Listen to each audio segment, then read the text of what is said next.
Wow. I just freaking realized how freaking soap opera-ish this whole freaking year was.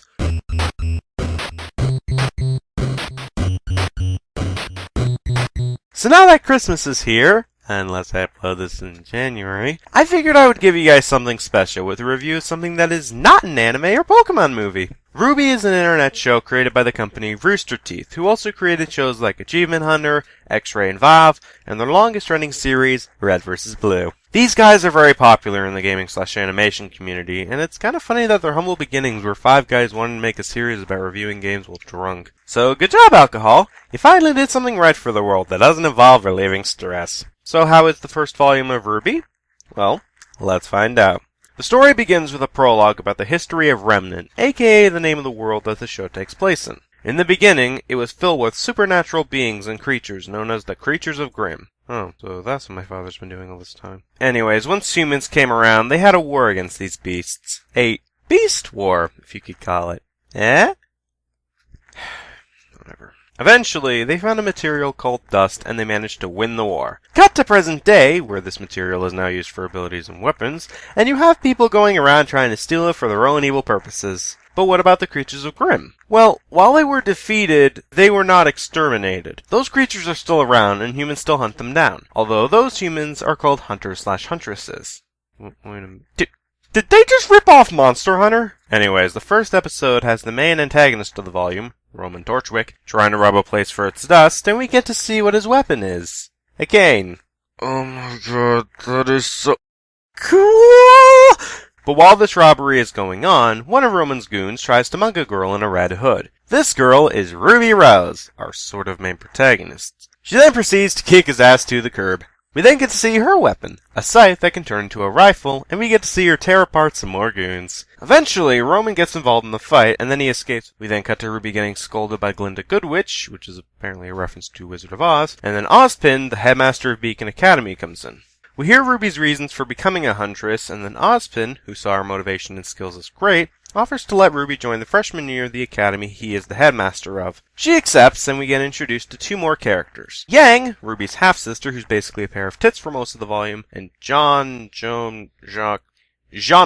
who is airsick. The remaining episodes of Volume 1 mostly focus on Ruby's adventures at the Academy, whether it be her initiation into the Academy, her forming Team RWBY, her interactions with Wise and Blake, or dealing with the antagonist Roman and his gang known as the White Fang.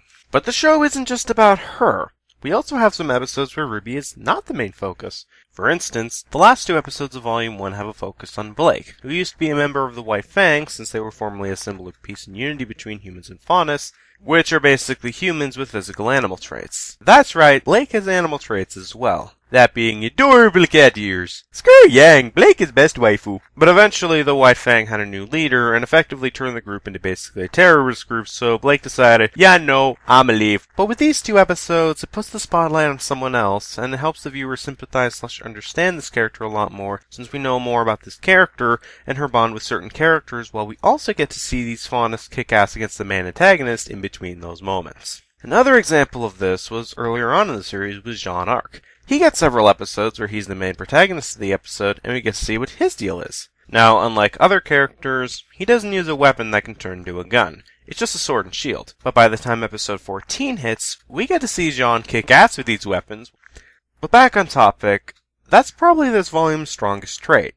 Its characters. Sure, not all the characters are deep, but all the characters we see in Volume 1 that have a name at least has the framework set up for later development. What also helps this part of the show is the interaction/chemistry. This is something that I also believe was handled pretty well, since it made for some pretty memorable moments in the volume. To me though, my favorite interactions were either any scene with Wise and RWBY, or any scene with Jean and Pyra. Seeing Wise and RWBY argue/respond to each other usually gave me a chuckle when I saw it, and Jean and Pyra's interactions were pretty interesting to see as well, especially in the episodes where Jean is the main focus. Though sometimes Pyra and Jean's interactions seem a little, how do I put this? Designed for shippers? Then again, if they actually did become a thing, I think it'd be kinda cool.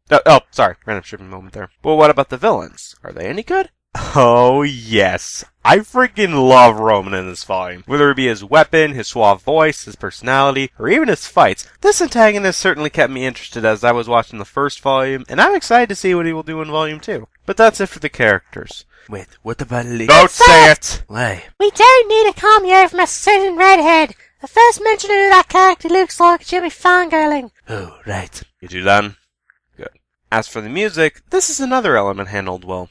Jeff Williams, composer of the Red vs. Blue series, does an excellent job with the music of the show. From This Will Be the Day to I Burn, these songs are very catchy, filled with energy, and have good lyrics to them. It's probably the first time since I started this little project that I can say I like the soundtrack in something. I also like the fights in this volume. I think they were well choreographed and it was fun to watch. But now that I have given my positives to the show, it's time to address my problems. First one being one you have seen since I started this review, the animation. Unlike other animated shows, this one uses a different style of CG animation, and it could be a turnoff for some people since it looks so strange. Personally, I don't mind the animation that much, and I think it does look stylish, but this one's up to personal taste. However, this next problem is its characters. As I mentioned before, certain characters aren't as deep as others, but have the framework built in for future development, but that's still an issue. A bunch of characters feel bland and underdeveloped. That issue may be fixed in Volume 2 and 3, but that is still an issue in Volume 1, so I'm going to bitch.